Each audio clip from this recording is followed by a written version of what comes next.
असिद्धाना पुरुषा धर्मस्य परन्तपा अप्राप्य माम निवर्तन्ते मृत्यु संसार वर्तमनि।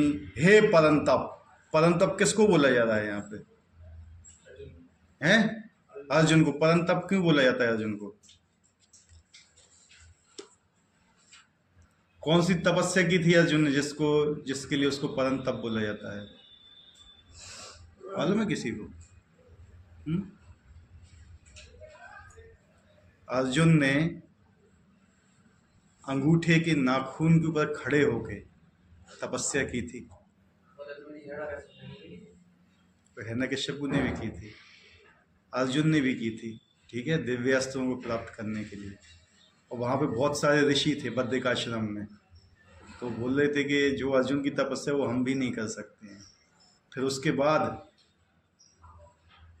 अर्जुन की परीक्षा लेने के लिए शिवजी स्वयं आए थे।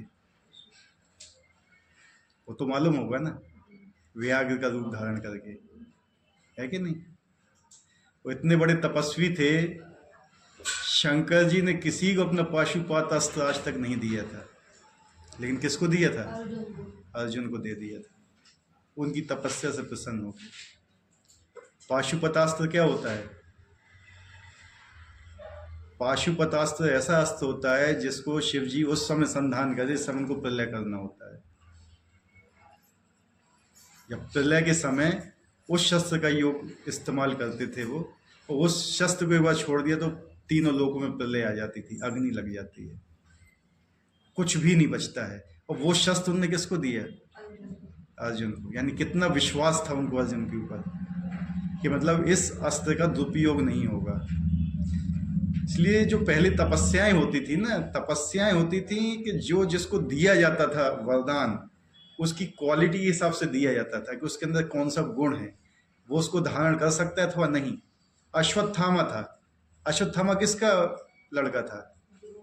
द्रोणाचार्य का, है कि नहीं? लेकिन उसके अंदर ब्राह्मण के गुण नहीं थे। द्रोणाचार्य एक ब्राह्मण थे। ब्राह्मण का क्या गुण होता है? उनको मालूम था द्रोणाचार्य को कि जो द्रुपद का पुत्र है, नाम क्या था उसका? धृष्टद्युम्न। धृष्टद्युम्न द्रोणाचार्य का वध करेगा। मालूम था उनको? नहीं मालूम था। इसलिए ही द्रुपद ने यज्ञ किया था, और यज्ञ से उनको 2 संतान उत्पन्न हुई थी जो मिली थी। एक द्रुपद था, सॉरी, एक धृष्टद्युम्न था और एक द्रौपदी, ठीक है। दोनों अग्नि से ही उत्पन्न हुए थे। द्रौपदी की कथा मालूम है आप लोगों को? द्रौपदी कौन थी? कौन है द्रौपदी? तपस्या की थी, शंकर जी की तो वरदान देता 5 गुण के। उससे पहले भी उसकी आती है कथा, छाया सीता ही बोल सकते हैं उनको। द्रौपदी, ये 5 कन्याओं में से एक कन्या है द्रौपदी, ठीक है। जो 5 कन्याएं जो मानी गई सृष्टि में, उनमें से एक है। ये सबसे पहले वेदवती नाम से आई थी। वेदवती नाम से इनका जन्म हुआ था। कोई तपस्या कर रही थी तो रावण की कुदृष्टि पड़ी थी इनके ऊपर, तो ये भगवान की ही तपस्या कर रही थी और भगवान को प्राप्त करना चाहती थी। लेकिन रावण ने आके इनको टच कर दिया केवल, तो रावण ने बाल पकड़े थे, तो उन्होंने अपनी शक्ति से बाल ऐसे किया, मतलब बाल उनके अलग हो गए। और फिर रावण को शाप दिया कि तूने मुझे दूषित करने का प्रयास किया है, तेरी मृत्यु का कारण मैं बनूंगी।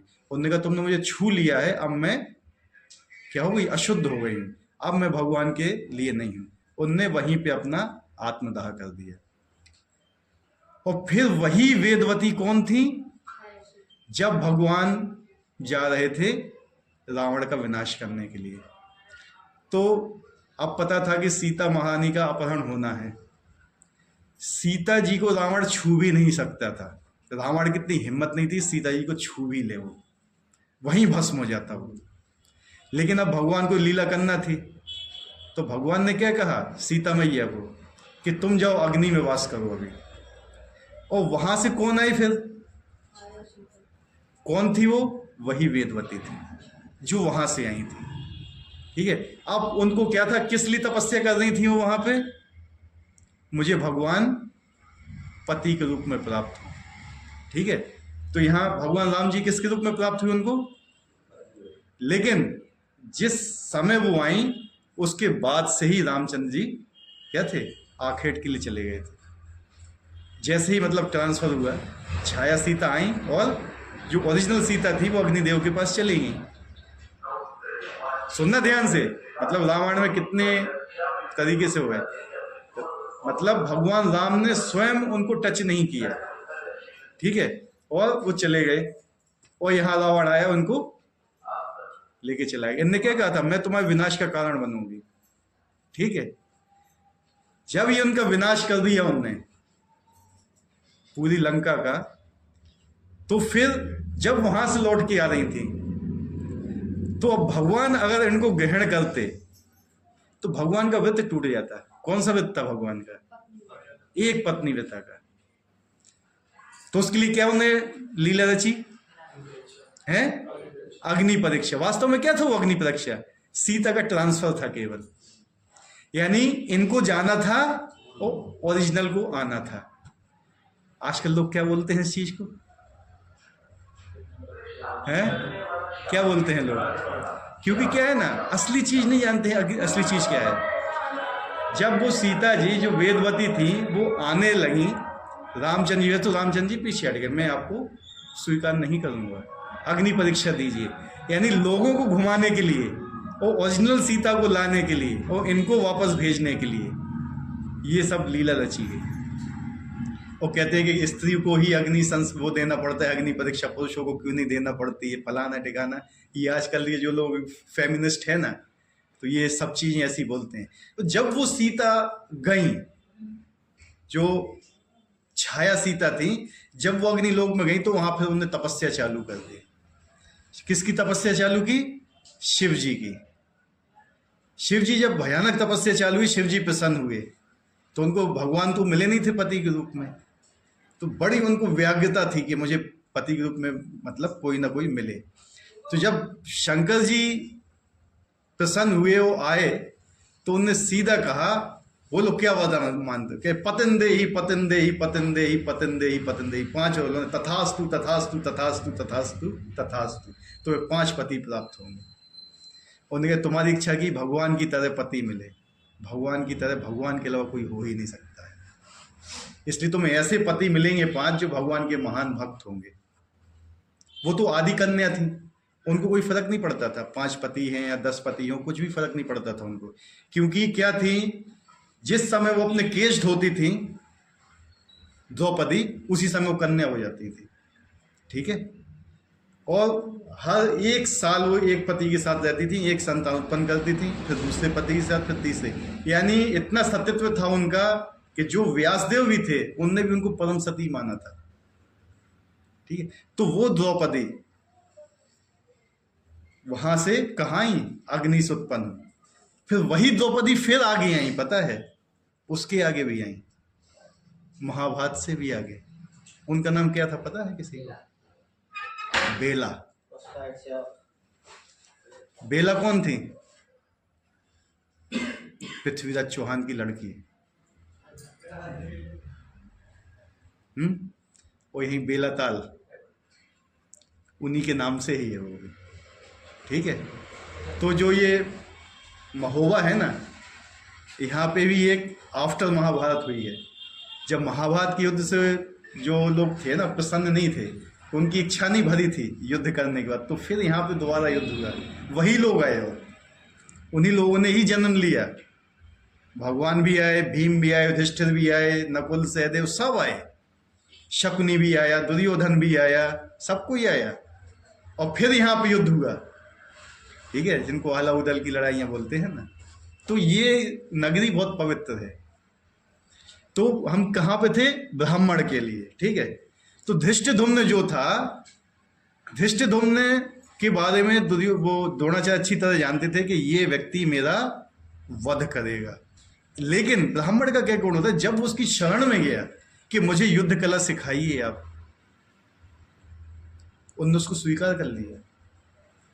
यहां तक कि पता था कि ये मुझे बाद में मारेगा, फिर भी स्वीकार किया, क्योंकि वो उसका एक गुण होता है ब्राह्मण का, यजन याजन पठन पाठन, मतलब पढ़ेगा और पढ़ाएगा, यज्ञ की शिक्षा भी देगा, सब कुछ देगा। क्यों? उसकी शरण में आया हुआ है वो। तो ये ब्राह्मण का गुण होता है।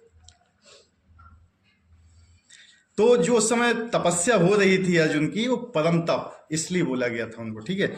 जो बताया, जो लोग भक्ति में श्रद्धा नहीं रखते, भगवान की भक्ति में श्रद्धा नहीं रखते, वे मुझे प्राप्त नहीं कर पाते। भगवान क्या बोलते? जिनको भक्ति में श्रद्धा नहीं है वो भगवान को कभी प्राप्त नहीं कर पाएंगे। अतः वे इस भौतिक जगत में जन्म मृत्यु के मार्ग पर वापस आते रहते। मतलब एक साइकिल चलता था, चक्कर। उसको देखा कोल्हू के बैल को, क्या करता है वो? घूमता रहता है ना, आगे बढ़ता है क्या वो? वहीं घूमता। ये स्थिति हमारी है। हम क्या है? कोल्हू के बैल की तरह बस घूम रहे हैं, और हम क्या सोचे? हम आगे बढ़ रहे हैं, हम बहुत प्रगति कर रहे हैं, लेकिन है वहीं पर ही। श्रद्धा विहीन के लिए भक्ति योग पाना कठिन है, यही इस श्लोक का तात्पर्य है। श्रद्धा तो भक्तों की संगति से उत्पन्न की जाती है। श्रद्धा कैसे उत्पन्न होती है? साधु संग से। भक्ति एक ऐसी चीज है, आप अकेले नहीं कर सकते हो कभी। भक्ति क्या है? अकेले कभी नहीं हो सकती है। इसके लिए आपको एक संगति चाहिए। कैसी? साधुओं की, जो उसी काल में लगे हो जिस काल में आप आगे बढ़ रहे हो। बिना साधु संग के आप भक्ति में आगे बढ़ ही नहीं सकते हो। जितना भी ट्राई कर लीजिए, जितना भी आप चाहें कि हम अकेले चले जाएं, कहीं अकेले जाके भक्ति कर लें या बैठ के भक्ति कर लें, कभी सफल नहीं होंगे। केवल भक्तों की संगति में ही भक्ति हो सकती है। यही यहाँ पे बताया गया है। महापुरुषों से वैदिक प्रमाणों को सुनकर भी अभागे लोग ईश्वर में श्रद्धा नहीं रखते। वे झिझकते रहते हैं और भगवत भक्ति में दृढ़ नहीं रहते। इस प्रकार कृष्ण भावनात्मक प्रगति में श्रद्धा मुख्य है। चैतन्य चरितामृत में कहा गया कि श्रद्धा तो यह पूर्ण विश्वासिक परमेश्वर श्री कृष्ण की ही सेवा द्वारा सारी सिद्धि प्राप्त की जा सकती है। यही वास्तविक श्रद्धा है। ये श्रद्धा कितने लोगों को है कि केवल अगर हम भगवान कृष्ण की ही भक्ति करेंगे तो हमें सारी सिद्धियां प्राप्त हो जाएंगी। श्रद्धा मेन चीज है। हर आदमी को श्रद्धा है, हर आदमी के पास फेथ 100% है। इनके अंदर भी 100% फेथ है, इनके अंदर भी, इनके अंदर, हमारे अंदर भी। लेकिन वो फेथ, वो श्रद्धा किसके ऊपर है? हमारी श्रद्धा क्या है ना, डिवाइड हो चुकी है। क्या हो गई है? कुछ श्रद्धा यहाँ पे, कुछ श्रद्धा यहाँ पे, कुछ यहाँ पे, कुछ यहाँ पे। लेकिन 100% हमारी श्रद्धा भगवान पे नहीं है। भगवान नहीं बोलते कि मेरे ऊपर श्रद्धा रखो 100%, उसको बोलते हैं भक्ति योग। आजकल हमारी श्रद्धा किस चीज पे है? किस चीज पे है श्रद्धा हमारी? बताइए। हैं? पैसा में तो होती है श्रद्धा, होना भी चाहिए, ऐसा नहीं है कि नहीं होना चाहिए। हैं? मोबाइल की तो श्रद्धा बहुत ज्यादा है। ठीक है, तो मेन चीज श्रद्धा है। भगवान में श्रद्धा होना चाहिए, भगवान के वचनों में श्रद्धा होना चाहिए, भगवान के शास्त्रों में श्रद्धा होना चाहिए, और भगवान के भक्तों में श्रद्धा होना चाहिए। तभी आप भक्ति में आगे बढ़ पाओगे। इसलिए क्या बोला गया है? जो 10 नाम अपराध क्या होते हैं? ये मेन चीज श्रद्धा के ऊपर है। चौथा नाम अपराध क्या है? वैदिक शास्त्रों प्रमाणों का खंडन करना। जो खंडन करता है वो भक्ति में आगे नहीं बढ़ पाएगा। शास्त्रों में श्रद्धा होना चाहिए हमें। हमारे शास्त्र हैं, उसके ऊपर श्रद्धा तो कम से कम होना चाहिए। भगवान ने हमें प्रोवाइड किए हैं ये, ठीक है। तो मेन चीज है श्रद्धा। श्रद्धा तो हमारी बहुत लोगों के प्रति है। एक नाई के पास भी हम जाते हैं तो अपना सिर ऐसा कर देते उसके सामने, ब्लेड से चाहे काट सकता है हमें वो। आपको पता है कि एक डॉक्टर के पास आप जाते हैं तो वो आपको वो कुछ ज्यादा ही दवाइयां देता है अपने खुद की कमाई के लिए, है कि नहीं? फिर भी आप उसके ऊपर श्रद्धा रखते हो। वो आपको नुकसान भी कर रहा है, फिर भी आपकी श्रद्धा है।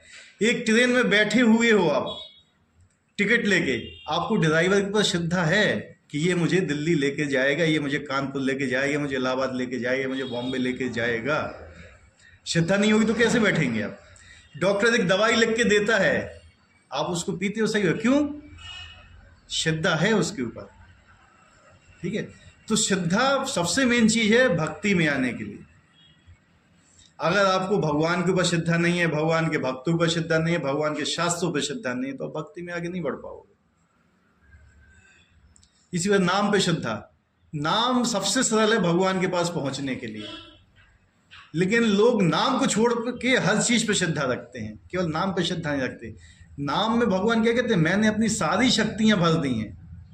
नाम में और भगवान में कोई अंतर नहीं है। आप नाम का जाप करो, भगवान साक्षात आपके सामने है।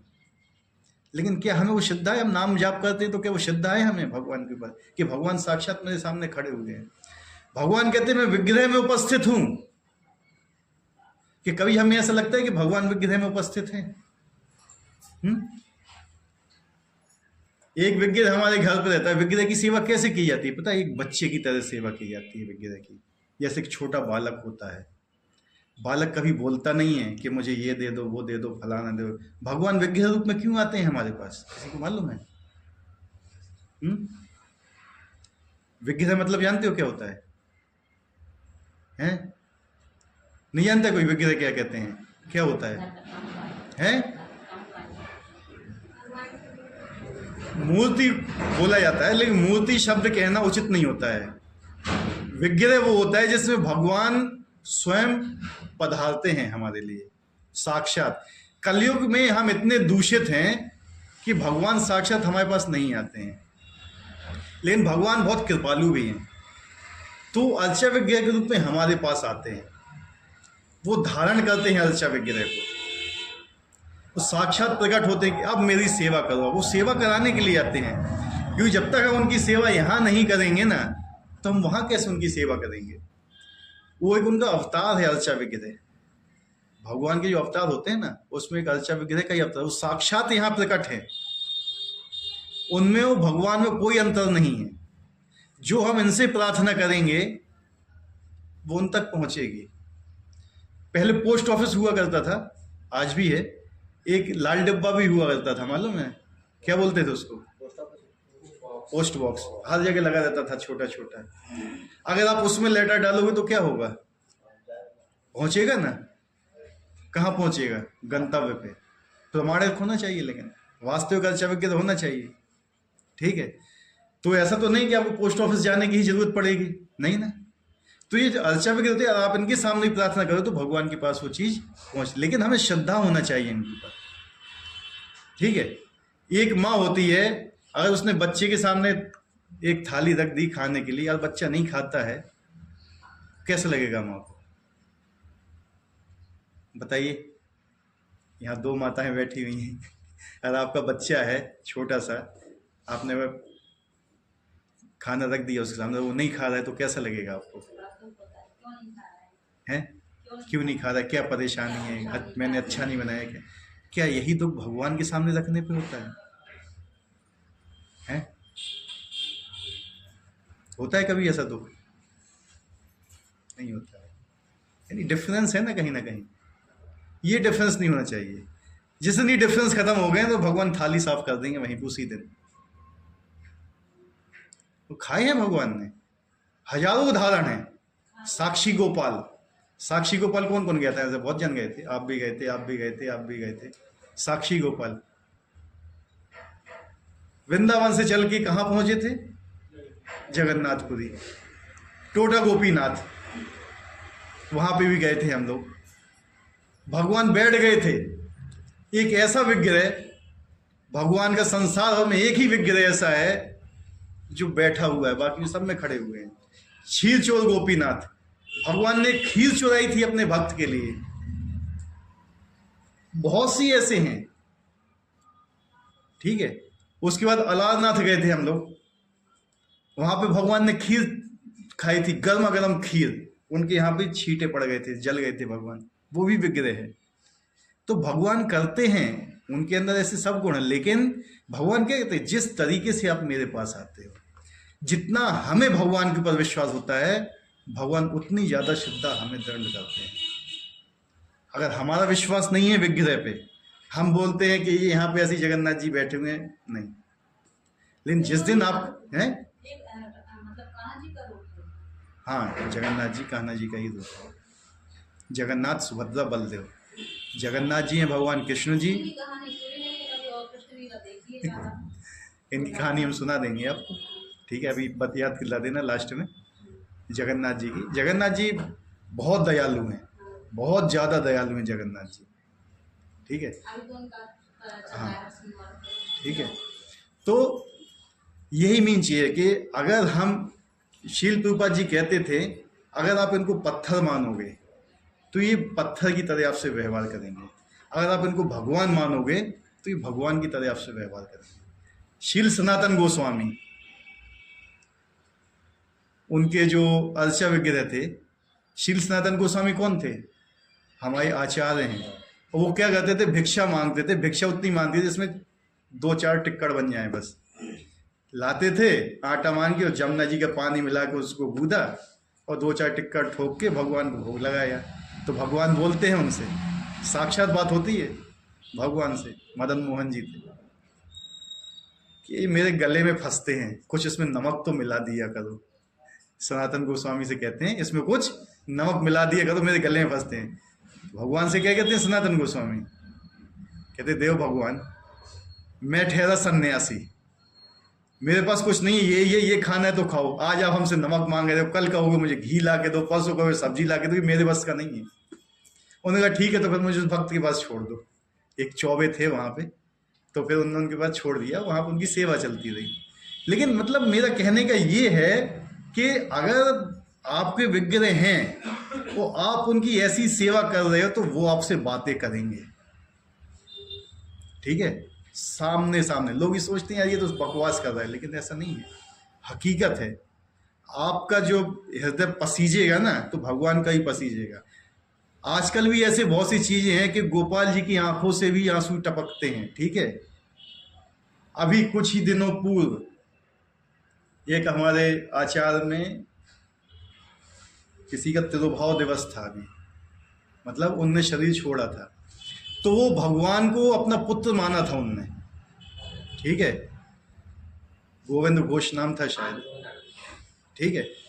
भगवान को अपना पुत्र मानते थे वो, तो उसकी रूप में सेवा करते थे। तो उनकी क्या हुआ, उनकी धर्मपत्नी चली गई, तो उनके ऊपर और भार आ गया। तो उनके 2 बच्चे बचे, तो उनकी वो सेवा करते थे। अब वो बच्चा भी चला गया एक। उन्होंने कहा मैं क्या करूँगा, कुछ नहीं, चलो ठीक है, अब मैं कुछ नहीं करूँगा। तो फिर ये गोपाल जी थे जो उनके विग्रह थे, उन्होंने उनको सपना दिया। फिर वो सपना दे के ये बोला कि यार तुम्हारा एक बच्चा मर गया, तो तुम क्या दूसरे बच्चे को भी मार डालोगे? तो उनने क्या कहा कि ये बच्चा तो मेरा श्राद्ध करता मरने के बाद, तुम क्या करोगे? क्या बोला? ये लड़का जो था ये मेरा श्राद्ध करता, तुम क्या करोगे मरने के बाद? वो कहता मैं भी तुम्हारा श्राद्ध करूंगा। भगवान ने उनको ही बोला। और उन गोविंद घोष को मर हुए 500 साल हो गया, वो आजकल वहां श्राद्ध चलता है। और जिस दिन वहां श्राद्ध होता है उस दिन भगवान के आंसू निकलते हैं और भगवान एक वस्त्र धारण करते हैं और उनको उड़द का भोग लगता है। आज भी 500 साल से। अब कोई लड़का होता है कोई 500 साल तक श्राद्ध करता, लेकिन भगवान कर रहे हैं।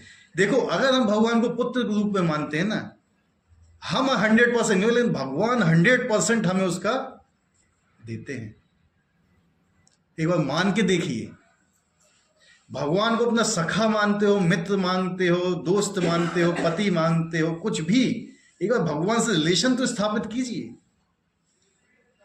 फिर देखिए आपको अनुभव होंगे, भगवान साक्षात आपके सामने प्रकट होंगे। लेकिन कलयुग के लोग श्रद्धा नहीं करते इस चीज पे। तो भगवान यही चीज बता रहे हैं कि हम श्रद्धा करो मेरे पर। हमारी तो नाम के ऊपर भी श्रद्धा नहीं है, माला करने के ऊपर भी श्रद्धा नहीं है हमारी। यार नाम ही ले रहे, का होती नाम ले वैसे यार, यही सोचते हैं हम। लेकिन अगर नाम लेके तो देखिए भगवान का कितना टेस्ट है उसमें। और टेस्ट नजर नहीं आ रहा है तो आप कहीं ना कहीं अपराध कर रहे हो, कहीं ना कहीं गलतियां कर रहे हो, ठीक है। अब कोई गाड़ी चलाता है, किसी का एक्सीडेंट होता है तो गाड़ी चलाना छोड़ देता है क्या? श्रद्धा तो है ना उसको, उसके ऊपर भी कि नहीं यार अगली बार नहीं होगा। और हमसे कभी कुछ गलती हो जाती है, माला जाप करे तो हम फिर भी करते हैं ना। तो कम से कम एक स्टार्टिंग पॉइंट पे आए कि हमें अपना नाम जाप करना चाहिए, भगवान के नाम पे विश्वास होना चाहिए। नाम रूप, नाम के बाद आती रूप, रूप के बाद आती गुण, गुण के बाद आती लीलाएं भगवान की। तो स्टार्टिंग करिए नाम जाप से। नाम जाप सही होगा, नाम के ऊपर श्रद्धा होगी तो भगवान स्वयं, भगवान तो नाम रूप में है ही कलयुग में। वो कलयुग बोलते हैं क्या है, नाम के ऊपर आधार है केवल नाम।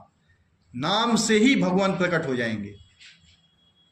ये कोई ऐसा नहीं है कि हम आप लोगों को उत्साह करने के लिए बढ़ाए, नहीं, ये हकीकत है। जो नाम में रंगे हुए लोग हैं ना, भक्त हैं, उनसे जाके मिलिए, वो बताते हैं अपनी अनुभूतियां कि भगवान कैसे सामने प्रकट होते हैं।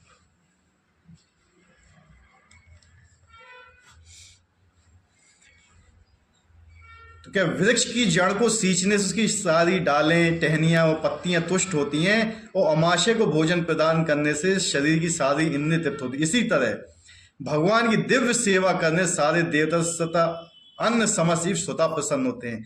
अतः गीता पढ़ने के बाद मनुष्य को चाहिए कि गीता के इस निष्कर्ष को प्राप्त हो, मनुष्य को अन्य सारे कार्य छोड़कर भगवान कृष्ण की सेवा करनी चाहिए। यदि वे इस जीवन दर्शन से विश्वस्त हो जाता है तो यही श्रद्धा है। क्या बोला गया है? मनुष्य को अन्य सारे कार्य छोड़कर भगवान कृष्ण की सेवा करना चाहिए। क्या समझ में आया?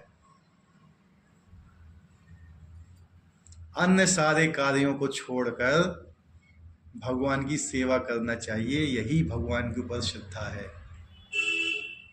क्या समझ में आ रहा है इससे?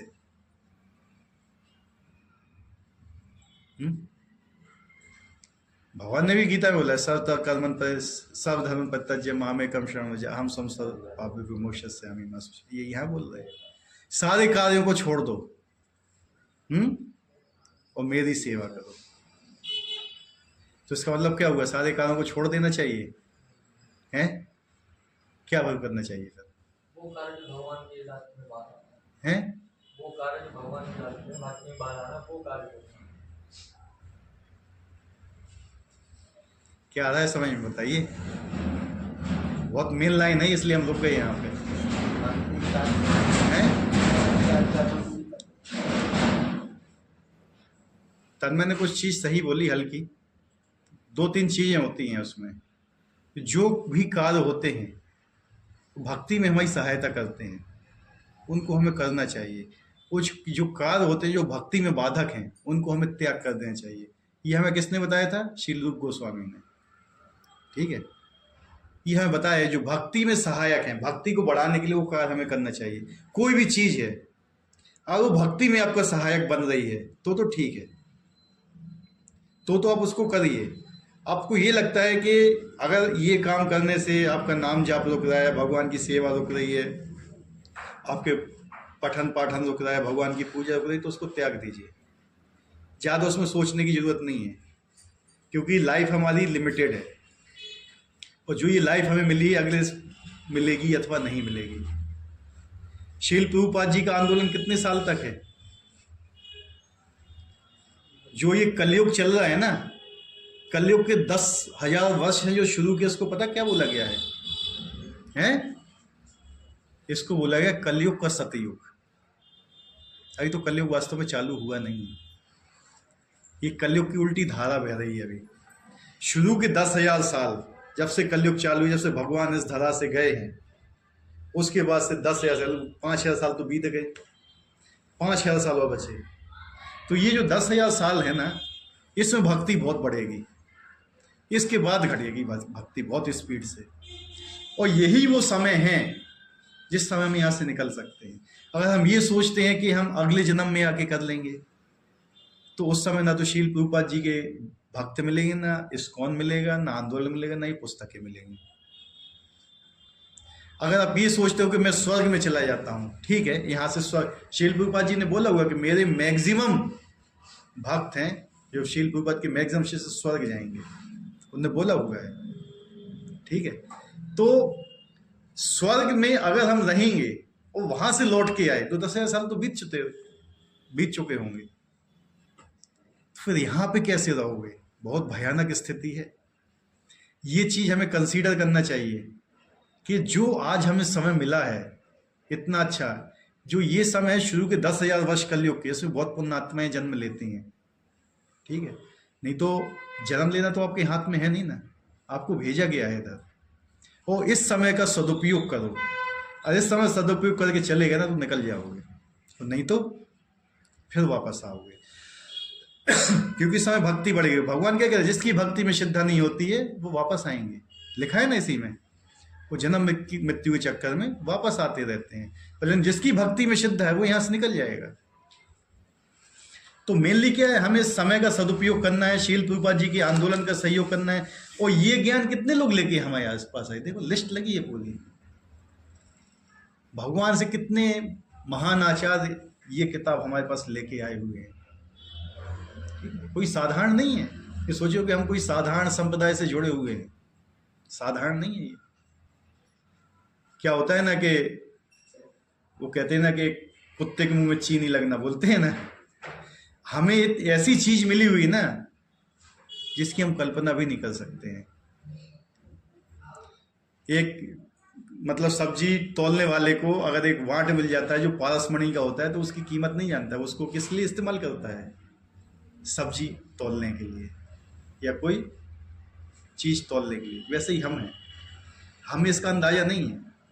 इस समय शिव जी ने श्री सनातन गोस्वामी के पास भेजा था एक ब्राह्मण को, जाइए सनातन गोस्वामी पास जाइए, तुम्हें जो चाहिए सब मिल जाएगा वहां पे। सनातन गोस्वामी पास क्या थी, पारसमणि थी, जिस चीज को छुला दें वही सोना बन जाएगा। और वो ब्राह्मण बनारस से कहाँ गया था, वृंदावन। श्री सनातन गोस्वामी, यहाँ पर उनकी फोटो लगी हुई, हमारे आचार्य हैं वो, ठीक है, माला जाप कर रहे थे। तो उन्होंने बोला कि भगवान ने भेजा है हमारे पास, शिव जी ने भेजा है कि जाओ सनातन गोस्वामी के पास, कोई बहुत धन है उनसे लेके आ जाओ। क्या मेरे पास धन तो है नहीं है कुछ। उन्होंने कहा मैं तो नाम जाप कर देता हूँ, हाँ एक मणि है मेरे पास जिसको छुलाने से सोना बन जाता है, वो चाहिए तो ले जा। ब्राह्मण खुश हो गया कि कहाँ है बताओ, तो उस कचड़े के डिब्बे में पड़ी हुई है। कहाँ रखते थे उस पारसमणि को, और हमें मिल जाए तो कहाँ रखेंगे, हैं, गाड़ के रखोगे, हैं। और जब ब्राह्मण को दे दी, ब्राह्मण लेके आ गया, रास्ते में उसका दिमाग ठनका कि यार इनके पास जब इतना पारसमणि है तो उन्हें इसको कचड़े के डिब्बे में क्यों रखी, कुछ ना भी इनके पास ज्यादा होगा। फिर वो लौट के गया, तो शिव जी ने भेजा था, कुछ तो ज्यादा होगा इनके पास। तो उन्होंने कहा नहीं, मुझे पारसमणि यही कुछ आपके पास ज्यादा है, नहीं तो आप उसको कचड़े डिब्बे में रखते। उन्होंने कहा पहले एक काम करो, जाके इसको जमुना में फेंक के फिर मैं बताता हूँ। जब उन्हें जमुना जी में फेंक दिया, उन्होंने कहा बैठो सामने। फिर उन्होंने गोपाल मंत्र दिया, उनको दीक्षा दी, और फिर उनको हरि नाम जाप में लगाए। इससे बड़ी कोई मणि नहीं है। जिस समय परीक्षित महाराज को श्री सुखदेव गोस्वामी कथा सुना रहे थे, क्या शाप मिला था परीक्षित महाराज को, 7 दिनों में तक्षक सांप आके तुम्हें डस लेगा। उस समय स्वयं, क्या नाम था उनका, धन्वंतरी जी, यानी कोई ऋषि थे, ठीक है, वो अमृत का कलश लेके आए थे। उनने कहा था कि ये तुम पी लो, वो कुछ नहीं करेगा। कहते भागवत की कथा की जो अमृत धारा बह रही है उसके सामने ये क्या है, ये तो मेरे शरीर को बचा सकता है ना केवल, वो तो मेरी आत्मा को तार देगा। एक वहां पे ऋषि उत्पन्न थे, उन्होंने कहा था बताओ मैं तुम्हारे सामने एक ऐसा वो बना देता हूँ, सर्प प्रवेश नहीं कर। कहता नहीं, कहते उस शाप की वजह से मैं यहाँ पे आया हुआ हूँ, अगर वो शाप नहीं देता तो मुझे श्रीमद् भागवत कथा नहीं सुनने को मिलती। मैं श्रीमद् भागवत कथा सुनते हुए ही चला जाऊंगा। यानी जो भगवान के शुद्ध भक्त होते हैं, अगर वो आपको शाप भी देते हैं ना, तो वही आपके कल्याण के लिए होता है। नारद जी ने शाप दिया था नलकुबर मणिग्रीव को, क्या बने थे वो, वृक्ष बने थे। वृक्ष बनने के बाद क्या हुआ था, किसने उद्धार किया था उनका, स्वयं भगवान आए थे उद्धार करने के लिए, है कि नहीं। सबसे बड़ी चीज है ना भक्ति में, हमें अपना कंसंट्रेशन रखना चाहिए, ठीक है। विशेषकर जो साधुओं के प्रति जब हम व्यवहार करते हैं, हमारे आभूषण पता क्या होते हैं, भक्ति में जो कष्ट हमें मिले, भक्ति में जो हमें डांट मिले, वो एक भक्त का आभूषण होता है। अगर एक वैष्णव आचार्य आपको डांटता है, वो आपका आभूषण है, समझ रहे। एक क्षत्रिय होता है, क्षत्रिय के शरीर में यही कहीं निशान ना हो, तलवार का कटा हुआ, तीर का या गोली का लगा हुआ, तो क्षत्रिय कहलाएगा वो।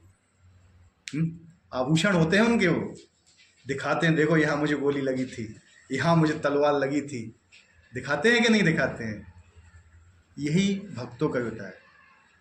कष्ट, अगर भगवान की सेवा में कष्ट नहीं मिल रहे ना, मजा नहीं आएगा। अगर आपके पास बाइक है, बढ़िया रोड है, कोई मजा नहीं आएगा चलाने में। सब कोई चला लेगा, वैसे में सब कोई चला लेगा गाड़ी, जिसको नहीं भी आती होगी ना चलाना, कोई टू व्हीलर चला लेगा। लेकिन जहाँ उबड़ खाबड़ होगा ना, वहाँ खिलाड़ी की पहचान होती है।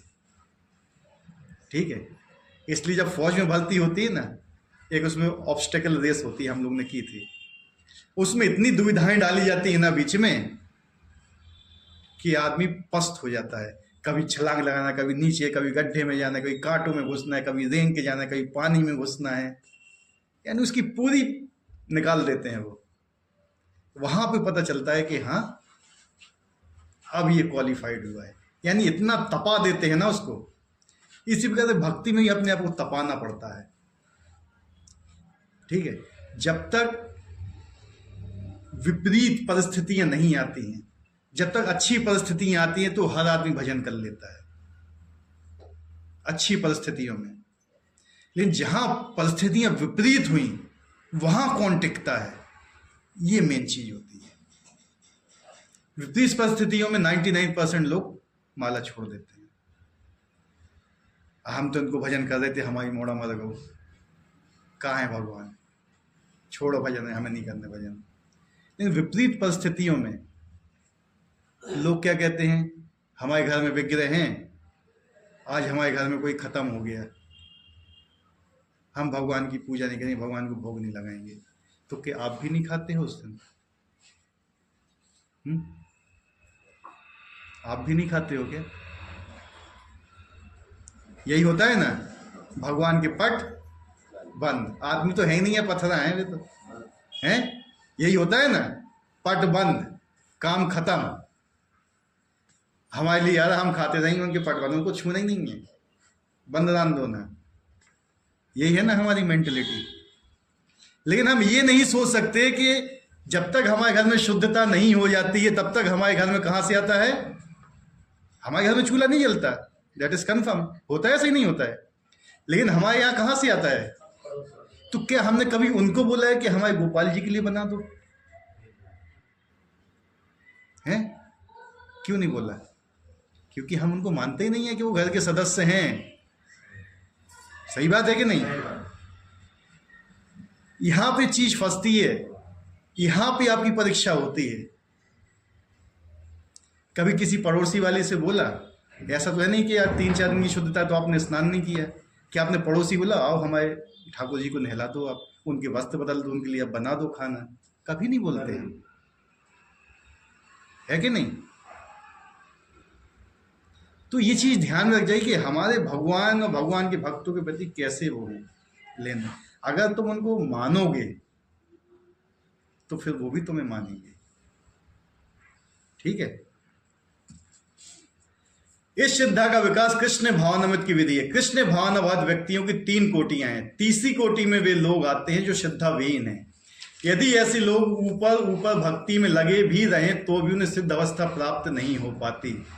संभावना यही है कि वे लोग कुछ काल के बाद नीचे गिर जाएं। वे भले ही भक्ति में लगे रहें, किंतु पूर्ण विश्वास तथा श्रद्धा के अभाव में कृष्ण भावना में उनका लगा रह पाना कठिन। 3 तरह के भक्त बताए गए हैं भक्ति रसामृत सिंधु में और उपदेशामृत में। 3 प्रकार के भक्त हैं।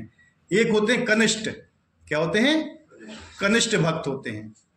एक होते हैं मध्यम वर्ग और एक होते हैं वरिष्ठ भक्त। 3 टाइप के भक्त होते हैं। इनके अंदर क्या क्या अंतर होता है पता है? जो कनिष्ठ भक्त होते हैं ना, वो अर्चा वगैरह को तो मानते हैं कि ठीक है भगवान है, लेकिन उनके भक्तों से कोई उनको मतलब नहीं रहता है। ये होते हैं कनिष्ठ भक्त, जो सबसे निम्न ग्रेड के होते हैं और सबसे पहले इनका ही पतन होता है, क्योंकि इनको भगवान में तो श्रद्धा है, लेकिन भगवान के भक्तों में, भगवान के नाम में, रूप में कहीं श्रद्धा नहीं होती इनको शास्त्रों के वचनों में भी श्रद्धा नहीं होती। इससे ऊपर आते हैं क्या है? मध्यम वर्ग के लोग। मध्यम वर्ग के लोग पता है उनकी क्या क्वालिटी होती है?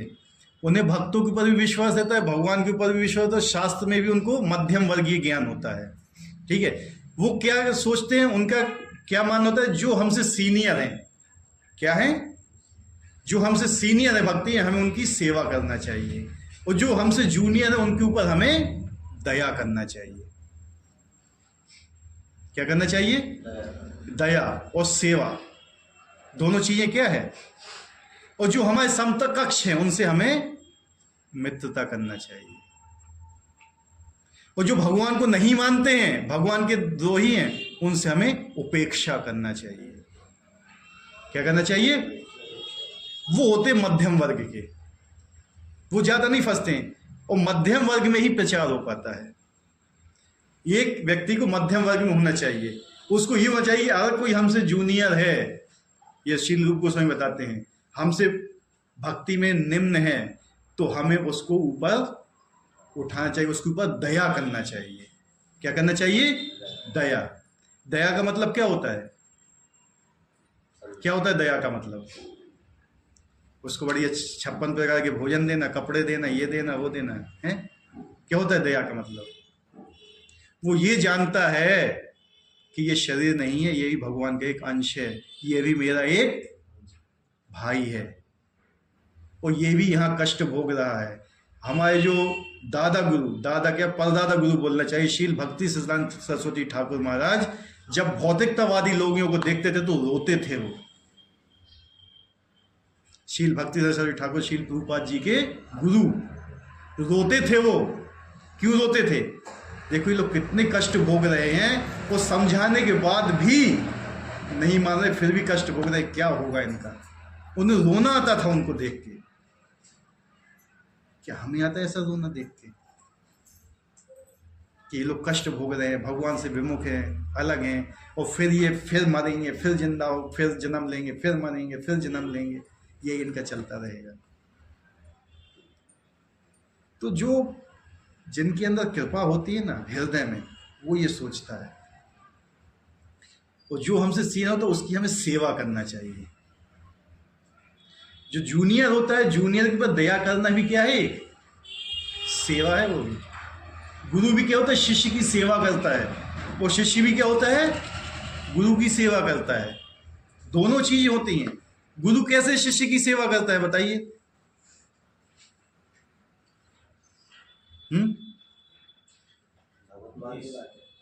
उसको भगवान का संदेश देता है। वो भगवान की सेवा यही है, एक गुरु की शिष्य के प्रति सेवा। हमारे गुरु महाराज कहा करते थे, मेरे लिए कोई सेवा है तो बताइए। ठीक है, एक भक्त उनसे पूछा, एक गुरु महाराज आप क्या सेवा करेंगे हमारी? कहते आपको भगवान के मार्ग में ले जाना ही मेरी सेवा है। क्या जो हमारे अंडर हैं, हमारी भावना ऐसी है उनके लिए?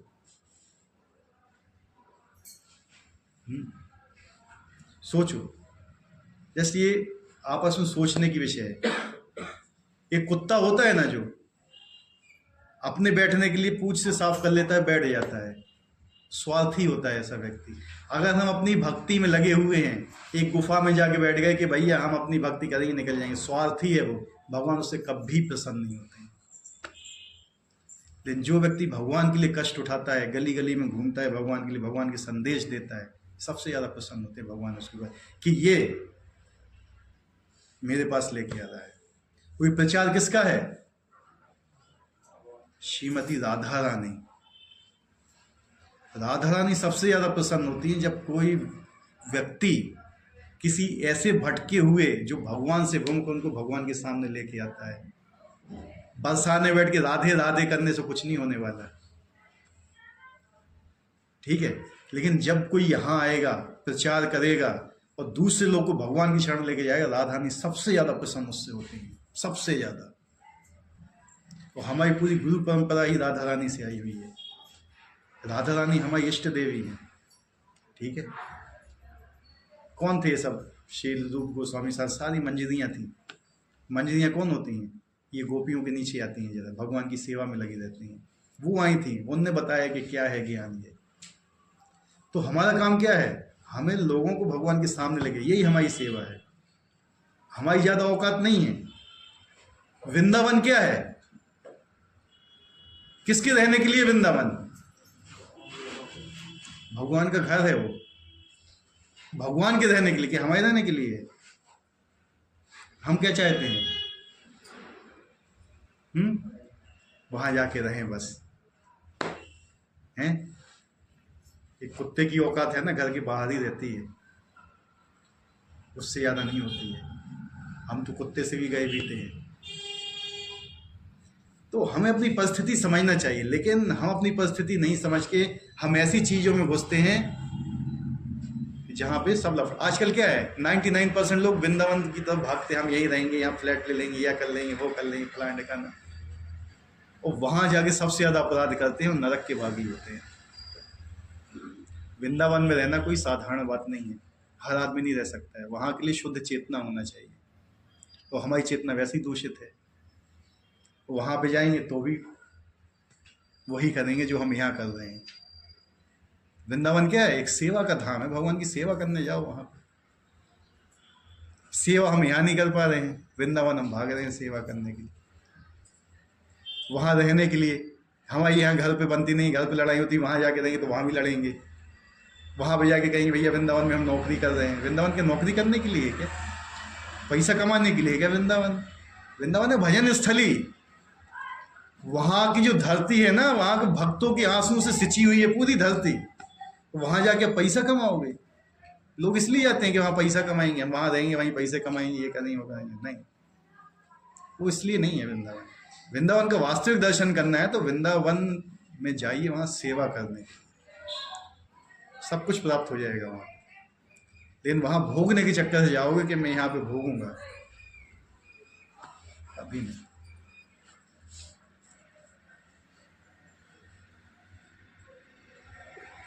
वे भले ही भक्ति में लगे किंतु पूर्ण विश्वास श्रद्धा के अभाव में कृष्णवाद में उनका लगा रह पाना कठिन है। अपने प्रचार कार्यों के दौरान हमें इसका प्रत्यक्ष अनुभव है। कुछ लोग आते हैं और किन्हीं गुप्त उद्देश्यों से कृष्ण भावनामृत को ग्रहण करते हैं, किंतु जैसे उनकी आर्थिक दशा कुछ सुधर जाती है, वे इस विधि को त्याग कर पुनः पुराने ढर्रे में लग जाते हैं। शील प्रभुपाद जी बोल रहे हैं कि हर आदमी भगवान की भक्ति के लिए यहाँ नहीं आता है। इस्कॉन भी है और भी बहुत संप्रदाय जितने भी हैं, हर आदमी भक्ति के लिए नहीं आते हैं। कुछ लोग पैसा के लिए भी आते हैं, कुछ लोग अपना नाम कमाने के लिए आते हैं, कुछ लोग सोचते हैं कि मैं यहाँ का महंत बन जाऊँ, कुछ लोग सोचते हैं कि मुझे इतना धन मिल जाए, कुछ लोग तो इसलिए आते हैं कि मुझे यहाँ से वीज़ा मिले, मैं फॉरेन जाऊँ, वहाँ पर ग्रीन कार्ड बनाऊँ, वहीं पे रहूँ। इस चक्कर में भी लोग आते हैं बहुत। ग्रीन कार्ड बनाएंगे, वहाँ पे जाके विदेशी लड़की से हम शादी करेंगे, वहीं रहेंगे, बहुत धन मिलेगा, पूजा पाठ करेंगे, काम करेंगे। बहुत लोग आते हैं ऐसे, बहुत ही विरले लोग होते हैं जो प्योर भक्ति के लिए आते हैं कि मुझे मेरा जीवन को उद्देश्य भगवान की सेवा ही है। इस उद्देश्य से बहुत कम आते हैं। तो यही यहाँ पे शील प्रभुपाद जी बता रहे हैं कि जो जिस उद्देश्य से आते हैं, जैसे ही उनका उद्देश्य पूरा हो जाता है तो फिर वो छोड़ देते हैं भक्ति, उसके आगे नहीं लगते। कृष्ण भावनामृत में केवल श्रद्धा के द्वारा ही प्रगति की जा सकती। जहां तक श्रद्धा की बात है तो व्यक्ति भक्ति साहित्य में निपुण है, और जिसने दृढ़ श्रद्धावस्था प्राप्त कर ली है वह कृष्ण भाव की प्रथम कोटि का व्यक्ति कहलाए। जिसको भगवान कृष्ण के ऊपर श्रद्धा है, भगवान कृष्ण के शास्त्र के ऊपर श्रद्धा है, प्रथम कोटि का भक्त है। अगर आपको श्रद्धा नहीं है तो खत्म खेल। अगर प्रथम कोटि का भक्त बनना है तो आपको भगवत गीता पे श्रद्धा होनी चाहिए, भागवत पे श्रद्धा होनी चाहिए, उनके भक्तों पे श्रद्धा होना चाहिए। दूसरी कोटि के वे व्यक्ति आते हैं जिन्हें भक्ति शास्त्रों का ज्ञान नहीं है, किंतु स्वतः ही उनकी दृढ़ श्रद्धा है कि कृष्ण भक्ति सर्वश्रेष्ठ मार्ग है, अतः वे इसे ग्रहण करते हैं। दूसरी श्रेणी का कौन है? उसे शास्त्रों के बारे में ज्यादा ज्ञान नहीं है, लेकिन उसे पता है कि अगर मैं जिस मार्ग पे चल रहा हूं मेरी सक्सेस उसी में है। वो दूसरी कोटि का भक्त है। इस पर तृतीय कोटि के उन लोगों से श्रेष्ठ है जिन्हें ना तो शास्त्र में पूर्ण ज्ञान है, ना श्रद्धा संगति तथा सरलता के द्वारा वे इसका पालन करते हैं। तृतीय कोटि के व्यक्ति कृष्ण भावना से च्युत हो सकते हैं, किंतु द्वितीय कोटि के व्यक्ति च्युत नहीं होते। प्रथम कोटि के लोगों के च्युत होने का प्रश्न ही नहीं उठता। च्युत मतलब होता है पतन होना, मतलब अपने रास्ते से अलग हो जाना। जिस व्यक्ति को भगवान के नाम पे, भगवान के शास्त्रों में श्रद्धा नहीं है। श्रद्धा का मतलब क्या होता है शास्त्रों में?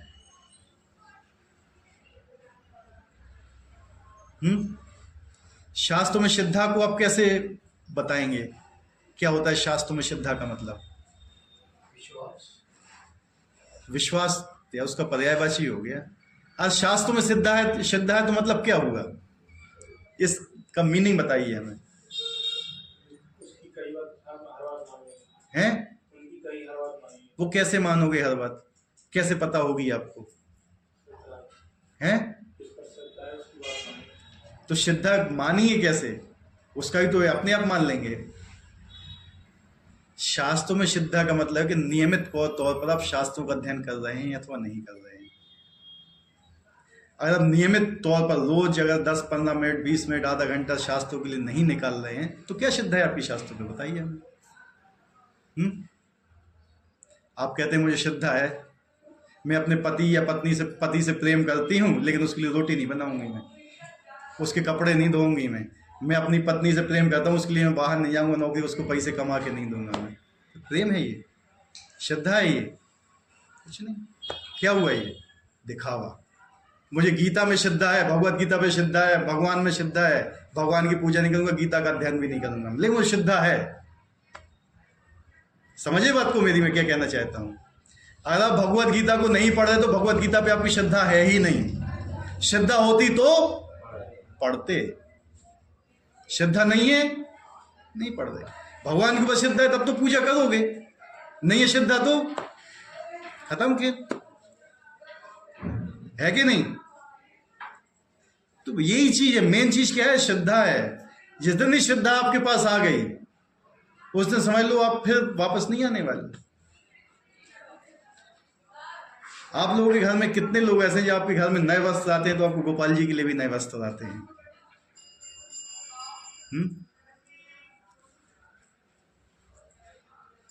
बताइए। कुछ भी घर में आया उसको सबसे पहले कहाँ जाना चाहिए? भगवान के पास, कि ये आया हुआ है सामान। कितने लोग का ऐसा नियम है? कोई नहीं करता है? ये श्रद्धा होना चाहिए कि भैया वो कोई वहाँ बैठे हुए ऑल्टर में बैठे हुए वो नहीं है, हमारे घर के एक सदस्य हैं। कोई चीज़ आ रही है हमारे पास कोई कठिनाई है, उनसे शेयर करो। जैसे हमारे घर में बड़े पूरे लोग होते हैं, कोई कठिनाई होती है, परेशानी तो उनको बताते हैं, खुशी होती तो भी उनको बताते हैं। भगवान भी यही चाहते हैं कि अगर उसको हमें बताओ तो, हम बताते ही नहीं है भगवान को। भगवान से बातें करो बैठ के। अब उनसे बातें करने के बाद शुरू कर दोगे, उनका चेहरा देखना आप जरा, अलग ही दिखेगा फिर आपको। और ना चाहो तो करके देख लेना। गोपाल जी को बिठाना अपने सामने, उनसे बातें करना, 1 बार 2 बार 3 बार कंटिन्यू जब बातें करोगे ना, तो जिस दिन आप बात नहीं करोगे गोपाल जी खुद बुलाएंगे आपको, आप मुझसे बातें कीजिए। लेकिन ये हर आदमी को विश्वास नहीं होता है। आदमी इसको क्या मानते हैं? पाखंड। पाखंड तो नहीं, ये क्या वो उसको बोलते हैं, शब्द नहीं आ रहा है मुझे। अंधविश्वास तो नहीं, अंधविश्वास नहीं, भावुकता बोलते हैं। लेकिन ये हकीकत है।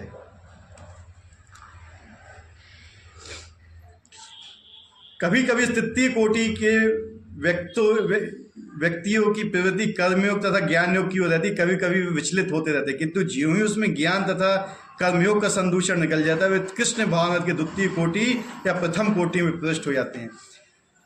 एक चीज है, लोगों की नाम में रुचि नहीं है, लेकिन कहीं यज्ञ हो रहे हैं तो वहां जरूर पहुंच जाएंगे, हैं 100% पहुंचेंगे। कहीं यज्ञ हो रहा हो, ठीक है भैया, सहस्त्र चंडी यज्ञ हो रहा है, 108 यज्ञ वेदियां बनी हुई, वहां पहुंच जाएंगे। लेकिन घर पे बैठ के भगवान का नाम जाप करना होगा तो, यानी नाम जाप में श्रद्धा नहीं। यही बता रहे हैं कि कलयुग में ना तो ज्ञान योग काम आएगा, ना कर्म योग आएगा, ना भक्ति योग, ना अष्टांग योग आएगा। केवल एक ही चीज काम, भगवान का नाम। उसी चीज पे श्रद्धा नहीं रहेगी लोगों की। तो आप देख लो कितने लोगों की नाम पे श्रद्धा है, कितने लोग हरि नाम का जाप करते हैं। नहीं करता है वो। और बताओ तो भी नहीं करेगा, बताओगे तो भी नहीं करेगा। ये है श्रद्धा का। लेकिन जिसको ये श्रद्धा आ गई कि भगवान का नाम ही सर्वस्व है, इसलिए चैतन्य महाप्रभु ने हमें दिया हुआ है, कम से कम उनके ऊपर तो श्रद्धा हो जाए। स्वयं राधा रानी के अवतार हैं, राधा रानी स्वयं आई हुई हैं पुरुष का रूप धारण करके। भगवान श्री कृष्ण और राधा रानी का संयुक्त अवतार है भगवान चैतन्य महाप्रभु। उन्हीं ने ये मंत्र दिया है हमें, महामंत्र। क्या? एक होता है मंत्र, एक होता है महामंत्र। जब भगवान को हम भोग लगाते हैं तो क्या बन जाता है वो? प्रसाद। और जब वही प्रसाद हम उनके आचार्यों को लगाते हैं तो महाप्रसाद। उससे भी ज्यादा पावरफुल क्या होता है? महाप्रसाद। जब भगवान ने दिया वो क्या दिया हमें? मंत्र। लेकिन उसके बाद जब भगवान भक्त के रूप में आए उनने क्या दिया हमें? महामंत्र। तो महामंत्र की कितनी पावर है, वो जितने लोगों को फैलाओ उतनी उसकी पावर बढ़ती है। जो जो हमारा मंत्र होता है, जो गुप्त मंत्र होता है, उसको आप किसी दूसरे को बताओगे तो क्या होता है? उसकी पावर नष्ट हो जाती है। जो दीक्षा का मंत्र होता है आपको किसी को नहीं बताना चाहिए, बताओगे तो मंत्र की शक्ति चली गई। लेकिन महामंत्र आप जितने को बताओगे ना उसकी शक्ति उतनी ज्यादा बढ़ती है। ये अंतर है दोनों में। कृष्ण के प्रति श्रद्धा भी 3 अवस्थाओं में विभाजित है और श्रीमद् भागवत में इनका वर्णन है। भागवत के 11वें स्कंद के प्रथम, द्वितीय, तृतीय कोटि के आस्तिकता का भी वर्णन हुआ है। जो लोग कृष्ण के विषय में तथा भक्ति की श्रेष्ठता को सुनकर भी श्रद्धा नहीं रखते और ये सोचते हैं ये मात्र प्रशंसा है, उन्हें ये मार्ग अत्यंत कठिन जान पड़ता है। भक्तियों किसको ज्यादा कठिन लगता है? जिनको नाम के ऊपर श्रद्धा नहीं है। कहती है तो सभी प्रशंसा है, नाम के बारे में बड़ा चढ़ा के बोलते हैं, इससे ज्यादा कुछ नहीं। भले भी ऊपर से भक्ति में रत क्यों ना हो, उन्हें सिद्धि प्राप्त होने की बहुत कम आशा है। इस प्रकार भक्ति करने के लिए श्रद्धा परम आवश्यक है। हर चीज में श्रद्धा आवश्यक है, हर चीज में, हर चीज में विश्वास आवश्यक है। कोई भी आप ऐसा काम करते हो जिसमें आपको विश्वास ना हो किसी भी चीज में, तो आप करोगे उसको। लेकिन जब भक्ति की बात आती है तो फिर वो चीजें सब डवाडोल हो जाती हैं, है कि नहीं? कोई भी सामान बाहर खरीदने जाते हो, ISI का माल हुआ तो आपको विश्वास हो जाएगा, है कि नहीं? हॉलमार्क का वो लगा हो तो हाँ भैया सोना पक्का है ये, या 24 कैरेट का है तो पक्का है ये। लेकिन जहाँ भक्ति की बात आती है वहाँ पे फिर हम क्यों विचलित हो जाते हैं अपना? समझे हर चीज को हमारी, मैं क्या कहना चाहता हूँ। बाहर आप कोई भौतिकतावादी चीज खरीदेंगे, कोई भी भौतिक चीज खरीदें बाहर, आप बढ़िया से बढ़िया चीज खरीदोगे, यस नहीं? होता है ऐसा कि नहीं होता है? और अपने लिए कपड़े खरीदने जाओगे, अच्छे से अच्छा खरीदोगे नहीं? अपने खाने के लिए घी खरीदोगे तो क्या खरीदोगे आप? बढ़िया गाय का शुद्ध देशी घी 1000 रुपये किलो वाला होना चाहिए। और वही घी पूजा में लगना हो तो क्या बोलोगे मार्केट में जाके? पूजा वाला घी दे दो हमें। कौन सा पूजा वाला घी? 150-200 रुपये किलो में मिलता है वो। क्यों? पूजा वाली सुपारी दे दो हमें, हैं? क्यों?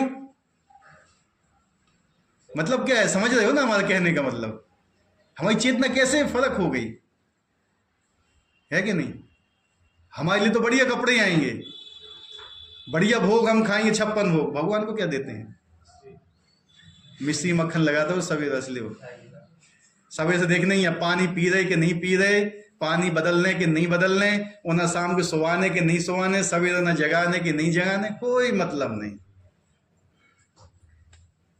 उससे ज्यादा केयर हम अपने मोबाइल की करते हैं, इतनी ज्यादा केयर हम भगवान की नहीं करते हैं। मोबाइल पे हम हर महीने कितना खर्च करते हैं सोचो, भगवान पे नहीं करते खर्च इतना। तो आजकल मोबाइल है ना, वो भगवान से बढ़ के हो गया हमारे लिए।